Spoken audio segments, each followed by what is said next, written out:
Hello everybody out there in the internet and comic book world, and welcome back to another Dark Avenger Comic Book review. We are officially in episode 161, meaning only 39 more comic reviews to go until we hit our 200th comic book review. I am super excited about that. Before this video, you actually got to see a little bit of a behind the scenes on stuff that is behind me, because I've gotten a couple of questions about that and a couple of inquiries, and it's a bit early tonight, so we decided to do that.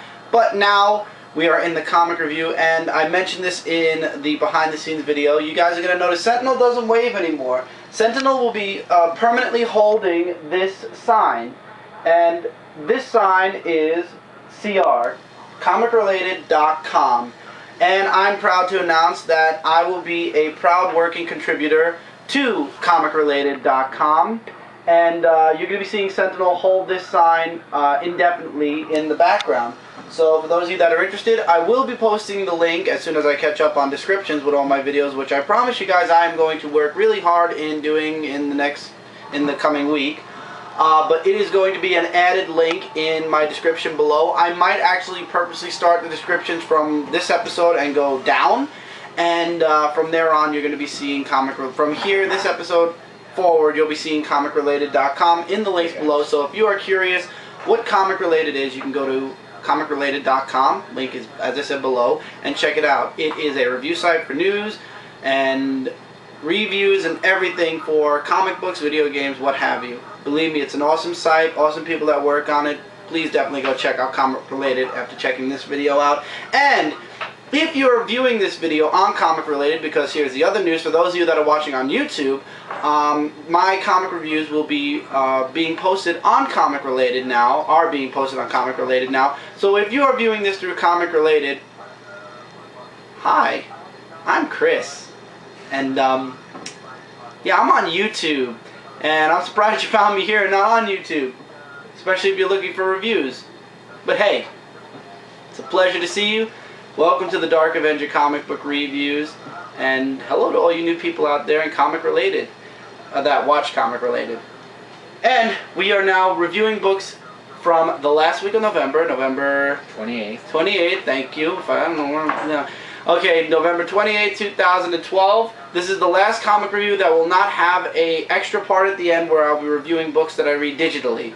So this will be the last time you see this. Next week, I know Transformers Regeneration 1 comes out, so you get to see that. And I'll look through a couple of other digital books and maybe add those in as well.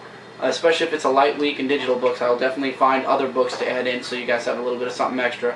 Those videos, and I'll mention this in the announcement video and I'll go more in depth about it, will not be uploaded the same night as this comic review. They'll be uploaded probably by Wednesday, as opposed to these going up on Monday morning. Unless of course they're late, then probably I will find a way to, I'll explain in the Avenger log. But anyway, okay, so we did everything, right? We talked about Comic Related. Hi everybody from Comic Related, hey, who hasn't been watching before. Mike's here. November 28th comics. 2012. Background was done already. And welcome to the December month. Happy December. Yes, it is December officially. Yeah. And 39 episodes left. Okay, we're going into the books. And we're starting with the indie books. We have 3 companies worth of books from the indies. First one is Masks #1. This was a freebie from Midtown. I actually missed this book and they threw it in anyway. Thank you, Midtown. That's where I buy my comic books each and every week. They actually threw it in. It's a freebie, even though the price on it says $3.99. It was thrown in as a freebie. That's why there's no background or backboard or anything. I actually just threw it in a plastic I had that was extra. And here we go. Masks. Artist is Alex Ross. The beginning of the book starts off with Green Hornet, whom, might I add, I don't know anybody in this book except for the Spider and the Shadow. Briefly. And is that Zorro? Yeah, Zorro's it's a long story with Zorro. We'll get to Zorro in a minute. So the preview actually showed Green Hornet and his chauffeur meeting the Shadow. And yes, Alex Ross does the inside of this book. And all I keep thinking of is the way he drew Kingdom Come and everything else. And it's just awesome. Book, yeah. The Shadow tells Green Hornet they're looking for somebody. Rothko.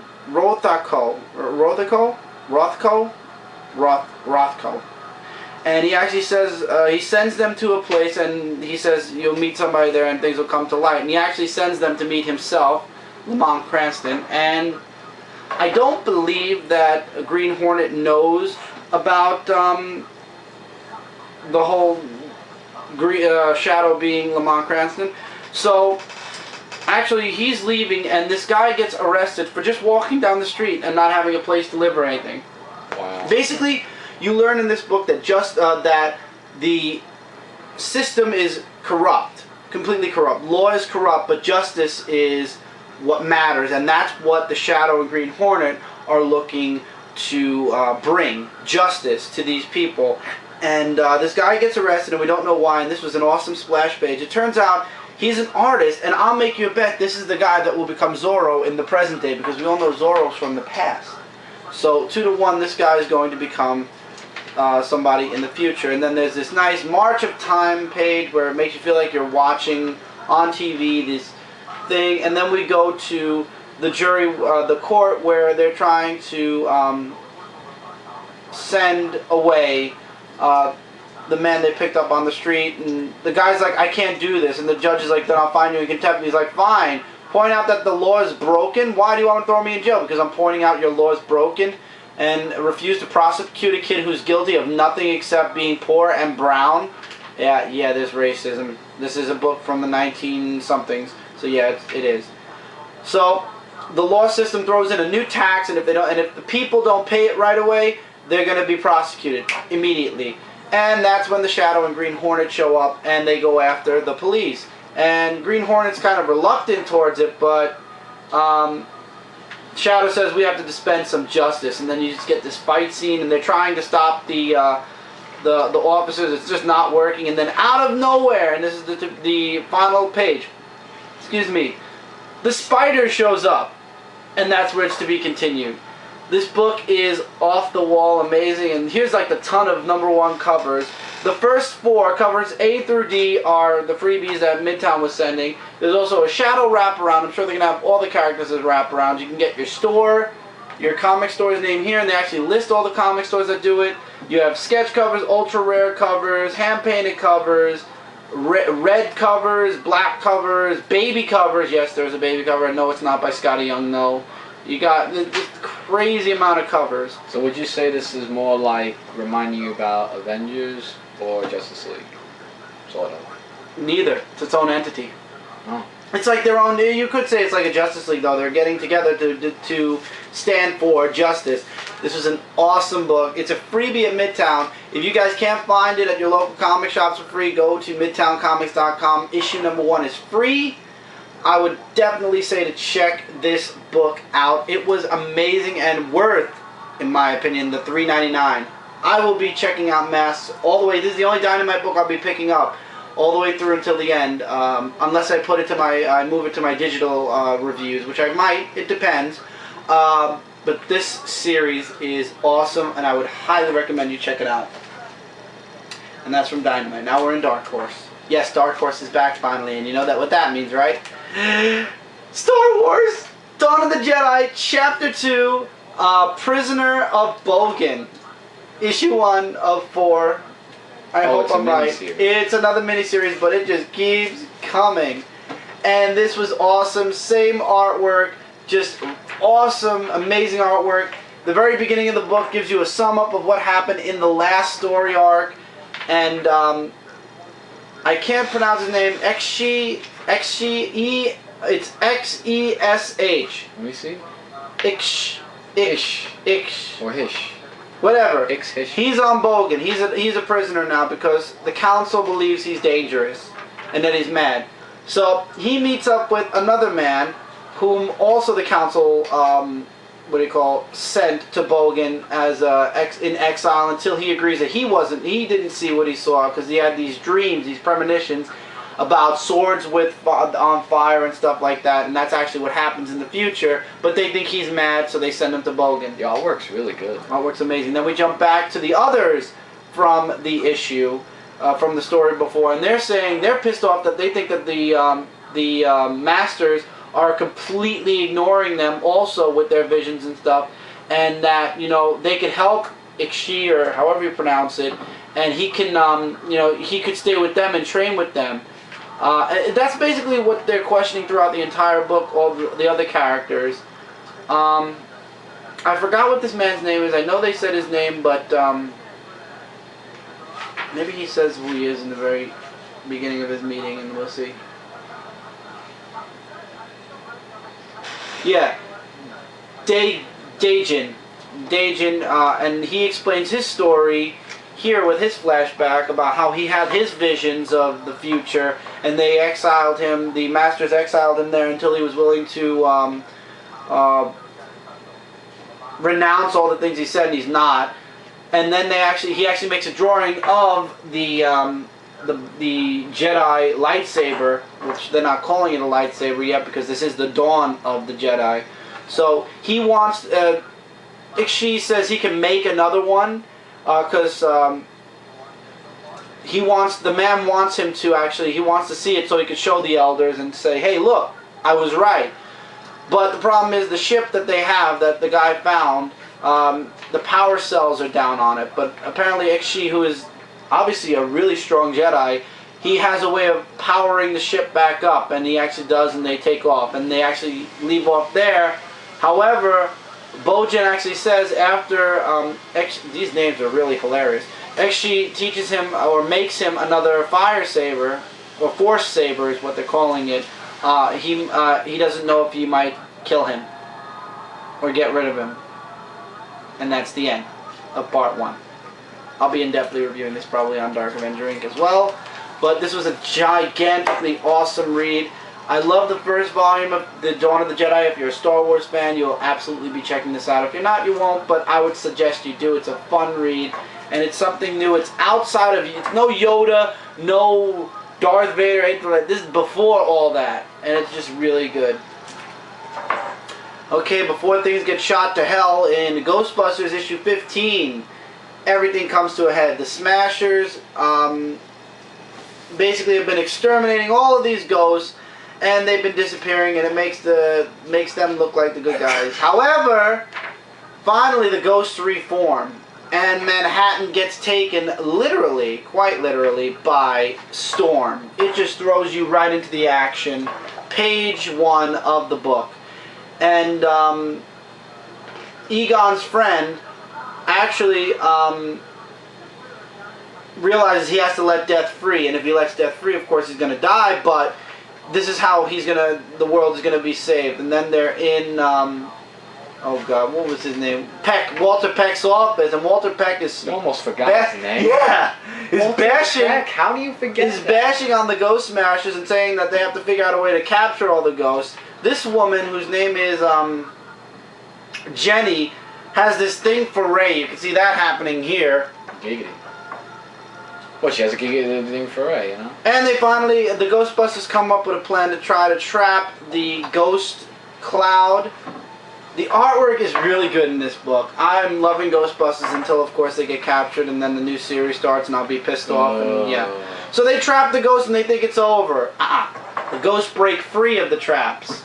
The ghosts always break free. Didn't you notice that sometimes? Yeah, but then Egon's friend lets Death free, and Death basically takes care of the matter completely. And Egon even says now that Death is free again, things should be returning back to a norm. Everybody goes home, happy, Gilmore, the end. There's a lot of stuff I left out, a lot of dialogue. This book is just spectacular, fantastic. Not sure how happy I am that they're going to be ending this series and starting the real Ghostbusters with a brand new team of Ghostbusters, because these Ghostbusters are going to get caught by ghosts and taken away for, I believe this has been going on now for 2 years almost, because it's issue 15. There's 12 months in a year, so it's been going on for a year and 3 months. You can expect a year and 3 months worth of no Egon, Pete, or anybody else. But maybe then again, if the series starts to show a little bit of problem, they'll bring back the Ghostbusters. Or they'll split the story. If they split the story between the Ghostbusters on Earth and the Ghostbusters that are trapped wherever the ghosts take them, then I would read it. And that's why I'm not bashing on it just yet. I want to see the first issue before I make my judgment. Different side stories so we know what goes on, like they do with Swamp Thing and Animal Man. Yeah. We should do that. But I might be moving the second volume to my digital reviews as well. Next, and as always, book of the week. Teenage Mutant Ninja Turtles issue number, I thought I saw 18, but it's really 16. Slash versus the Turtles. April and Casey go looking for the Turtles because they've been gone for a while. The whole fight between the Turtles and Slash, Donnie and Raph are agreeing they have to kill Slash because that's the only way to stop him. Mikey doesn't believe in killing. Michelangelo is one of my favorite Turtles next to Leo. Michelangelo doesn't want to kill the Turtle, doesn't want to kill Slash. He wants to try to save him. He doesn't believe in killing. And Leo wants to try to find an honorable way instead of killing him also. While somewhere else we have Stockman, who's working on the Technodrome. Excuse me. Ooh, bless you. He finds out about Slash breaking free, and he's telling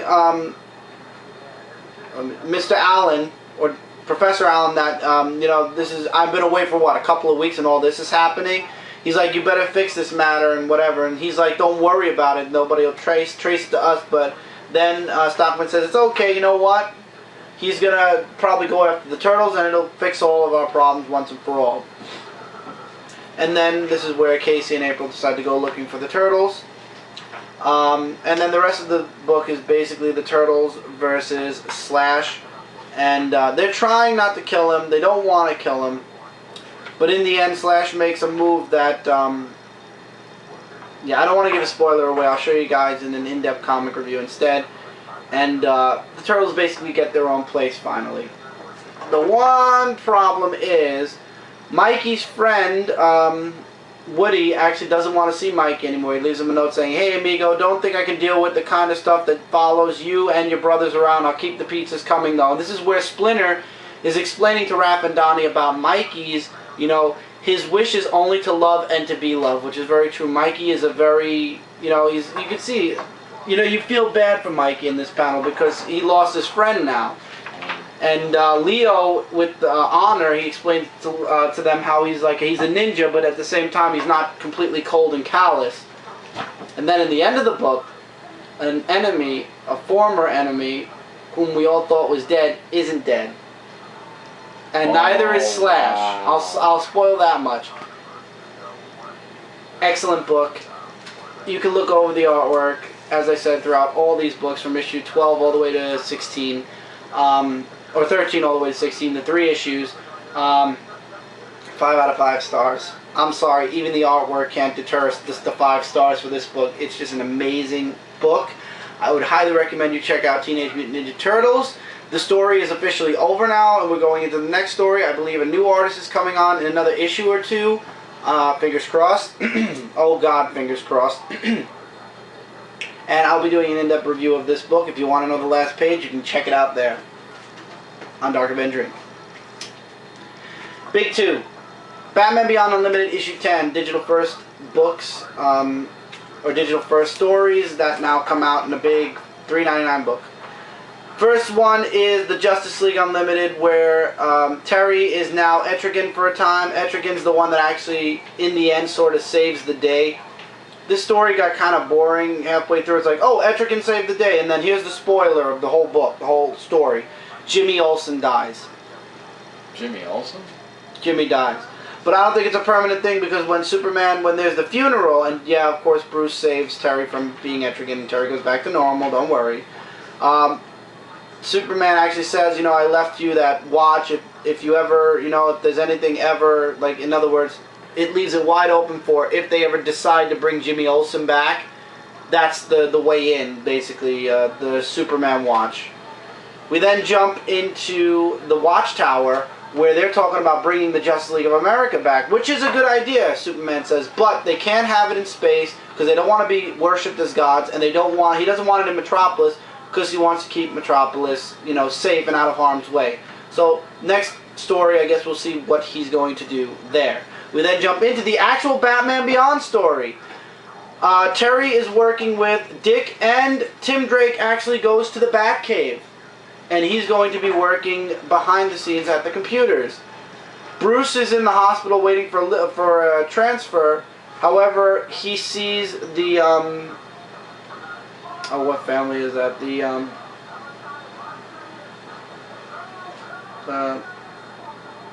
basically Terry's girlfriend's family, and he wants to stay with them, and he's like, I won't fund you guys if you don't let me stay with them. And they run off, and Bruce is like, I'm going to stay here and make sure you guys are okay. We got the team up of Dick, Batman, and the Catwoman, who can apparently multiply herself. Yes, I've never watched the animated series that much. I watched a couple episodes. That's amazing. And Dick's actually pissed off that Tim is actually in the cave. He calls Terry an unfeeling son of a, you can finish the rest. And then it turns out that the King Joker shows up at the hospital, and this Bruce Wayne. Story's finally picking up after 10 issues. The story's finally picking up, and we're not even done. The Justice League story's over. This story's still going on. The Superman story already is over, and it's in its next arc. And the Batman one's still going on. Okay. So the Superman one is straightforward. Him working at his new job as a fireman, and he actually, you know, shows up as Superman. And this other fireman's like, we don't need Superman. We don't need to be babied. And he's actually talking to Cal Kent. It's not Clark Kent anymore. I'm calling him by his new name. And he's like, you know what? Superman isn't needed. We have to show him that we don't need him, and yada, yada, yada. And then it turns out there's a spaceship there, and these aliens are actually looking for Superman to destroy him. Yeah, it was that short, that story. And that's it. 3 out of 5 stars. First story was really quick. Actually, yeah, 3 out of 5 stars. First story was really quick. Click.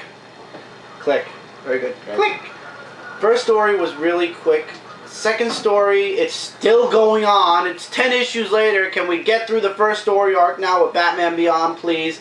And the third story also was very straightforward, very quick as well. So 3 out of 5 stars, I'm being generous. I highly doubt anybody's really reading this. I know a lot of people actually ask me why I'm still reading this. A lot of people dropped it. I'm enjoying Superman Beyond. I don't really care about the Justice League Beyond or the Batman Beyond parts as much as the Superman Beyond. It's still connected to the old DC universe. That's another reason why I'm kind of still holding on to this one $3.99 book from DC Comics. I don't get really anything else much that's $3.99 that has DC on it. And a book that I got, it's completely out of what I normally get. It's only for one issue. It's Batman Incorporated issue 5, and it's because it has Damian Wayne as Batman. And it's really Bruce Wayne explaining to Damian, it's not really what happened, it's not really happening, it's a what's going to happen in the future. And it turns out there's like this plague, and the president's asked to nuke Gotham, and it's only up to Batman to save the day. Damian's blaming his mother for the whole incident. Barbara Gordon's back in a wheelchair, which says something right there. And it's just, the artwork's really good, I will say that. I will give the artwork that. I agree. And then it ends, at the very end, basically, Gotham gets nuked. This is a very briefy version of it. It turns out Batman, in the beginning of the story, Damian Batman, saves this baby from these, they're Joker zombies. That's what I'm going to call them. Joker zombies, or infected, Jokerized people. And throughout the whole book, we find out later on that the baby's actually a carrier, and he infects everybody in the last stronghold in Gotham, which is Arkham Asylum. And yeah, basically, in the end, the president decides to nuke Gotham, and this is where Batman explains to Damian, you can't be Robin, and he actually says, this is all because of your mother. You can't be Robin, and you can never be Batman. Right now, I think there's only one solution, and Damian's like, don't make me go back to her. Why would you do this to me? Nobody knows the future, father. And this is where the next story arc, I guess, is setting up, where Batman Inc. is somewhere, and Batman never sent them anywhere, and they basically get sort of blown up. Sort of. And that's where the story leaves off.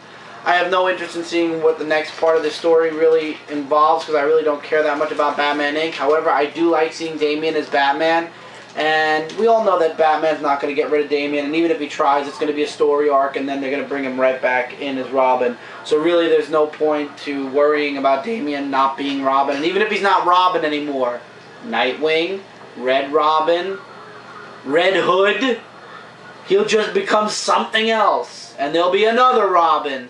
Probably spoiler, or a girl, because they haven't had a girl Robin in a while. They had a girl Robin once, and she lasted all of about a half a year, and then they dumped her. So there'll probably be another Robin. I didn't know there was a girl Robin. I don't think Damian's leaving as Robin anyway. I think Robin's sticking around. I wouldn't worry too much, everybody. 3 out of 5. It was just one of those guilty pleasure stories. And next is Michael's to rest my voice. I'm gonna make this short and sweet. Justice League Dark issue number 14. I did in-depth review. I posted it early. Yeah. I posted his in-depth reviews earlier than mine for Dark Avenger Inc. Yes. This comic book was just simply outstandingly amazing. Like, don't take away from this review either. Talk about it. Yeah, I am. Because there's only 2 minutes left anyway, so just go for it. So basically, John Constantine wants to find out what happened to Tim Hunter and Satana, for those of you who have read the last issue. And Dr. John Peril makes an appearance. I'll show some of the artwork. The artwork is really good. Really excellent. And he's trying to find out about the power source, and he said it'll take years for him to try to find out where Tim and Zatanna went. Meanwhile, Frankenstein, Black Orchid, and Amethyst go into the House of Mystery, and Frankenstein wasn't too... like, he didn't want to go in at first, but as they go in... But it's the House of Mystery. Yeah, and as they go in there, lots of mischievous things happen, and there are some disturbing panels, I know. Black Orchid goes paranoid, like she's like saying every 5 seconds, like, something's gonna come at us, and apparently... Nothing happens for a while. No, it does happen. And then we go back to John Constantine. John Constipated. Yeah, he just gets mad, like saying, where are they? You know, might as well have Madame Exandu here read her cards to find out what's been going on. And the doctor says, John says, we have to get the help of Dr. Mist with magical absorption powers of it. And everyone's like saying, we can't because he's dangerous. And Deadman offered to control him if anything should happen, because he betrayed the whole team and all that. There was this page that really got to me where they show the Justice League. For those of you who have read the Justice League, because I thought Chris read the Justice League, and apparently I was wrong. Yeah, I don't understand how you would think I read the Justice League. I don't know. I just thought, you know, just lots of things, and yeah. So, you'll get interested in that. International, I read. Yes, International, yeah, you read. So that's why I was wrong. So John Constantine was saying, it's all my fault that this happened. Madame Exandu's saying, if I didn't bring Timothy here, this wouldn't happen either, so technically it's my fault too. It's everybody's fault, and then this guy shows up. Yes, the Phantom Stranger. And at first I was thinking, is this a good thing or a bad thing? And he tells Constantine, and this is what really got me to actually pick up issues and beyond. Something big indeed is happening. War's coming among the three, Constantine, and it's time you pick the side. Oh boy, so Constantine's not on a side Yes, that part alone was like making me go, wow. Like my eyebrows. Hey, and look, it's the red-hooded woman. Yeah, and there's a red-hooded woman. Hate that woman. And we were it's your fault. Your fault that the entire DC universe is destroyed now. Yes, yeah. But a definite 5 out of 5, guys. You guys should pick this up. It is amazing, and you can check the in-depth review on Dark Avenger Inc., where I go more in detail about it. And we're out of time, so I gotta go behind the camera and start it over again. Alright, guys, come back for the next part where we're talking all Marvel, baby, except for one more book from DC Comics. See you guys in the next part.